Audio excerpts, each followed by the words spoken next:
റാന്നി മാമുക്കിൽ അപകടത്തിൽ മരണപ്പെട്ട യുവാവിൻ്റെ സംസ്കാരം ശനിയാഴ്ച 1 മണിക്ക് നടക്കും.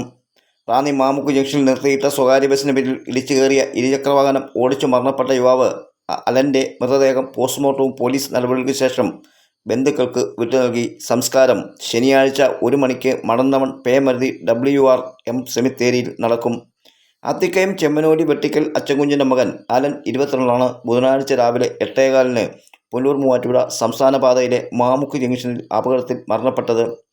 യാത്രക്കാരെ കയറ്റുവാനായി ബസ് സ്റ്റോപ്പിൽ നിർത്തിയ സ്വകാര്യ ബസിന് പിന്നിലേക്ക് അലൻ ഓടിച്ചിരുന്ന ഇരുചക്രവാഹനം ഇടിച്ചാണ് അപകടം ഉണ്ടായത്. സഹയാത്രികനായ മടന്നവൻ വെട്ടിക്കൽ കുഞ്ഞുമോൻ മകൻ അൽബിൻ 18 പരിക്കുകളോടെ റാന്നി താലൂക്ക് ആശുപത്രിയിൽ പ്രവേശിപ്പിച്ചു. പിന്നാലെ വിശദ പരിശോധനയ്ക്കായി പത്തനംതിട്ടയിലേക്ക് മാറ്റിയതായി പോലീസ് പറഞ്ഞു. ബന്ധുവായ അൽബിനെ MS ഹയർ സെക്കൻഡറി സ്കൂളിൽ പരീക്ഷയ്ക്ക് കൊണ്ടുപോകുന്നതിനിടയിലാണ് അലൻ ഓടിച്ചിരുന്ന ബൈക്ക് അപകടത്തിൽപ്പെടുന്നത്. അലൻ്റെ മാതാവ് ലത അച്ചൻകുഞ്ഞ് ആൻസ് സഹോദരനുമാണ്. അപകടത്തിൽപ്പെട്ട ബൈക്കും ബസ്സും പോലീസ് കസ്റ്റഡിയിലെടുത്ത് മേൽനടപടി സ്വീകരിച്ചു. സംസ്ഥാന പാതയുടെ നവീകരണത്തിന് പിന്നാലെ അടിക്കടി ഉണ്ടാകുന്ന അപകടത്തിൽ പലർക്കും ജീവൻ നഷ്ടപ്പെടുന്ന സാഹചര്യത്തിൽ അധികൃതരുടെ ഭാഗത്തുനിന്ന് സംസ്ഥാന പാതയിലെ അപകടങ്ങൾ കുറയ്ക്കാനുള്ള നടപടി സ്വീകരിക്കണമെന്നാണ് നാട്ടുകാരുടെ ആവശ്യം.